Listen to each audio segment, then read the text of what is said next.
Bonjour à tous, je m'appelle Fadil Aura. Dans cette vidéo, je vais expliquer la chaîne de Markov, que veut dire une chaîne Markov, pourquoi on a besoin de la chaîne de Markov et son application dans le domaine du machine learning. Tout d'abord, que veut dire la chaîne de Markov? Tout simplement, c'est un processus aléatoire. Pour ceux qui ne savent pas que veut dire un processus aléatoire, ça veut dire une suite numérique de variables aléatoires, discrètes. Ok? Lorsqu'on dit discrète, ça veut dire une suite numérique. Voilà.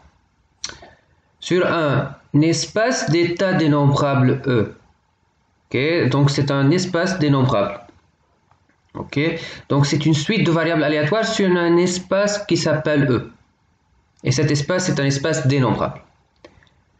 Maintenant, le processus satisfait la propriété de Markov si et seulement si, pour tout x0, x1 jusqu'à xn, y, on a que la probabilité de xn plus 1 est égale à y, sachant qu'on connaît tous les états avant.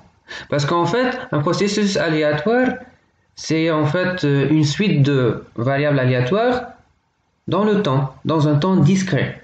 Ça veut dire, soit par exemple x est une variable aléatoire qui dépend du temps, comme par exemple un bruit. Alors à ce moment-là, on va discrétiser en fait le temps et on va donc savoir la valeur du bruit à l'instant t égale 0. Ok? Ensuite, t est égal 1, ensuite t égale 2 jusqu'à t égale n.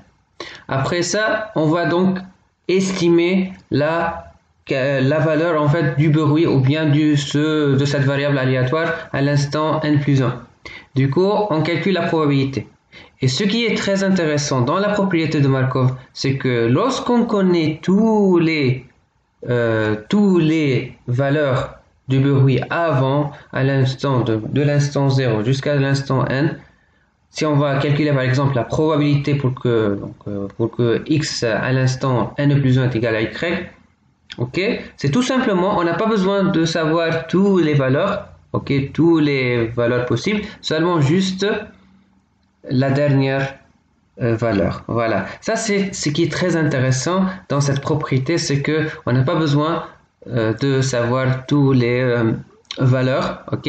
Et du coup, on voit que donc la probabilité du futur seulement, elle dépend du présent, pas elle dépend de toutes les valeurs. Voilà, de toutes les valeurs du passé. Voilà. Donc tout simplement, la chaîne de Markov, c'est une propriété très importante. Elle est applicable dans tous les domaines, dans tout ce qui est probabilité statistique.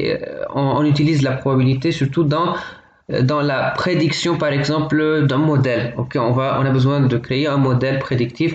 Et en fait, on a besoin d'un processus, de créer des processus qui suivent des chaînes de Markov.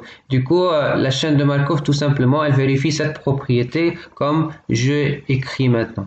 Voilà. Donc, si vous avez donc des questions, merci de poser des questions. Ensuite, dans la vidéo suivante, je vais essayer donc d'expliquer dans les détails et appliquer et essayer de créer des problèmes en fait dans la chaîne de Markov. Voilà.